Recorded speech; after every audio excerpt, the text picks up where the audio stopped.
भक्त के कहने पर भगवान श्री राम ने पकाया भोजन। भक्त और भगवान की रोचक कथा आइए सुनते हैं। बहुत साल पहले की बात है। एक आलसी लेकिन भोला भाला युवक था, आनंद। दिन भर कोई काम नहीं करता, बस खाता ही रहता और सोए रहता। घर वालों ने कहा कि चलो जाओ, निकलो घर से, कोई काम धाम करते नहीं हो, बस पड़े रहते हो। वह घर से निकलकर यूं ही भटकते हुए एक आश्रम पहुंचा। वहां उसने देखा कि एक गुरुजी है और उनके शिष्य कोई काम नहीं करते, बस मंदिर की पूजा करते हैं। उसने मन में सोचा कि यह बढ़िया है, कोई काम धाम नहीं, बस पूजा ही तो करना है। गुरुजी के पास जाकर पूछा, क्या मैं यहाँ रह सकता हूँ? गुरुजी बोले, हाँ हाँ, क्यों नहीं, लेकिन मैं कोई काम नहीं कर सकता। गुरुजी कहने लगे, कोई काम नहीं करना है, बस पूजा करना होगी। आनंद कहता है, ठीक है, वह तो मैं कर लूंगा। अब आनंद महाराज के आश्रम में रहने लगा। ना कोई काम, ना कोई धाम, बस सारा दिन खाते रहो और प्रभु भक्ति में भजन गाते रहो। महीना भर हो गया। फिर एक दिन आई एकादशी।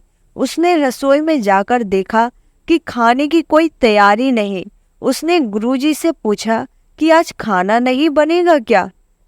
गुरुजी ने कहा, नहीं, आज तो एकादशी है और तुम्हारा भी उपवास है। उसने कहा, नहीं, अगर हमने उपवास कर लिया तो कल का दिन ही नहीं देख पाएंगे। हम तो नहीं कर सकते उपवास, हमें तो भूख लगती है। आपने पहले क्यों नहीं बताया? गुरुजी ने कहा, ठीक है, तुम ना करो उपवास, पर खाना भी तुम्हारे लिए कोई और नहीं बनाएगा, तुम खुद बना लो। करता भी क्या, गया रसोई में। गुरुजी फिर आए, देखो, अगर तुम खाना बना लो तो राम जी को भोग जरूर लगा लेना और नदी के उस पार जाकर बना लो खाना। ठीक है। लकड़ी, आटा, तेल, घी, सब्जी लेकर आनंद महाराज चले गए। जैसे तैसे खाना भी बनाया। खाने लगा तो याद आया कि गुरुजी ने कहा था कि राम जी को भोग लगाना है। लगा भजन गाने, आओ मेरे राम जी, भोग लगाओ जी, प्रभु राम आइए, श्री राम आइए, मेरे भोजन का भोग लगाइए। कोई न आया तो वह बेचैन हो गया कि यहाँ तो भूख लग रही है और राम जी आ ही नहीं रहे। भोला मानस जानता नहीं कि प्रभु साक्षात तो आएंगे नहीं, पर गुरुजी की बात मानना जरूरी है। फिर उसने कहा, देखो प्रभु राम जी, मैं समझ गया कि आप क्यों नहीं आ रहे हैं। मैंने रूखा सूखा बनाया है और आपको तरमाल खाने की आदत है, इसलिए नहीं आ रहे हैं। तो सुनो प्रभु, आज वहां भी कुछ नहीं बना है, सबको एकादशी है, खाना हो तो यह भोग ही खा लो।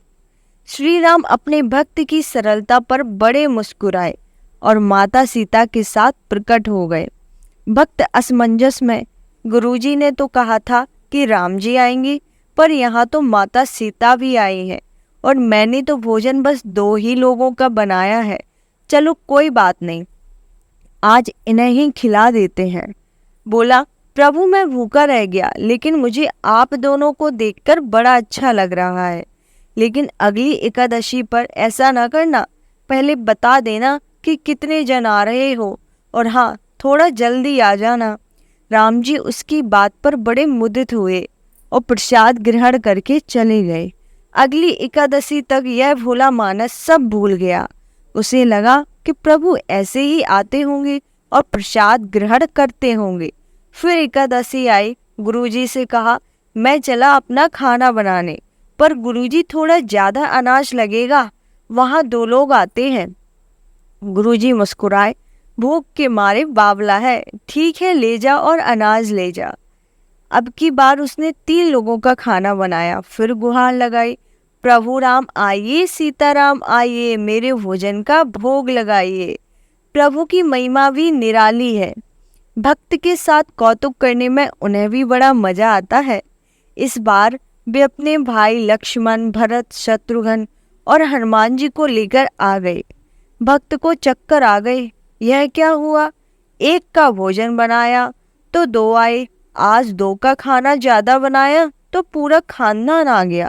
लगता है आज भी भूखा ही रहना पड़ेगा। सबको भोजन लगाया और बैठे बैठे देखता रहा।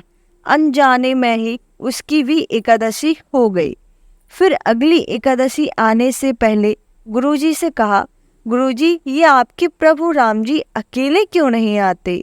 हर बार कितने सारे लोग ले आते हैं, इस बार अनाज ज्यादा देना। गुरुजी को लगा कहीं ये अनाज बेचता तो नहीं है, देखना पड़ेगा जाकर। भंडार में कहा, इसे जितना अनाज चाहिए दे दो, और छुपकर उसे देखने चल पड़े। इस बार आनंद ने सोचा खाना पहले नहीं बनाऊंगा, पता नहीं कितने लोग आ जाए, पहले बुला लेता हूँ फिर बनाता हूँ। फिर टेल लगाई, प्रभु राम आइए, श्री राम आइए, मेरे भोजन का भोग लगाइए। सारा राम दरबार मौजूद। इस बार भी हनुमान जी भी साथ आए, लेकिन यह क्या, प्रसाद तो तैयार ही नहीं है। भक्त ठहरा भोला वाला, बोला, प्रभु इस बार मैंने खाना नहीं बनाया। प्रभु ने पूछा क्यों? बोला, मुझे मिलेगा तो है नहीं, फिर क्या फायदा बनाने का, आप ही बना लो और खुद ही खा लो। राम जी मुस्कुराए, सीता माता भी गदगद हो गई और उसके मासूम जवाब से। लक्ष्मण जी बोले, क्या करें प्रभु? प्रभु बोले, भक्त की इच्छा है तो पूरी तो करनी ही पड़ेगी, चलो लग जाओ काम पे। लक्ष्मण जी ने लकड़ी उठाई, माता सीता ने आटा लगाया। भक्त एक तरफ बैठकर देखता रहा। माता सीता रसोई बना रही थी कि कई ऋषि मुनि यक्ष गंधर्व प्रसाद लेने आने लगे। इधर गुरुजी ने देखा कि खाना तो बना नहीं। भक्त एक कोने में बैठा है, पूछा, बेटा क्या बात है, खाना क्यों नहीं बनाया? बोला, अच्छा किया गुरुजी आप आ गए, देखिए कितने लोग आते हैं प्रभु के साथ। गुरुजी बोले, मुझे तो कुछ नहीं दिख रहा तुम्हारे और अनाज के सिवा। भक्त ने माथा पकड़ लिया, एक तो इतनी मेहनत करवाते हैं प्रभु, भूखा भी रखते हैं, और ऊपर से गुरुजी को दिख भी नहीं रहे, यह तो और बड़ी मुसीबत है। प्रभु से कहा, आप गुरुजी को दिख क्यों नहीं रहे? प्रभु बोले, मैं उन्हें नहीं दिख सकता। बोला, क्यों? वे तो बड़े पंडित हैं, ज्ञानी हैं, विद्वान हैं, उन्हें तो बहुत कुछ आता है, उनको क्यों नहीं दिखते आप? प्रभु बोले, माना कि उनको सब आता है, पर वे सरल नहीं हैं तुम्हारी तरह, इसलिए उनको नहीं दिख सकता।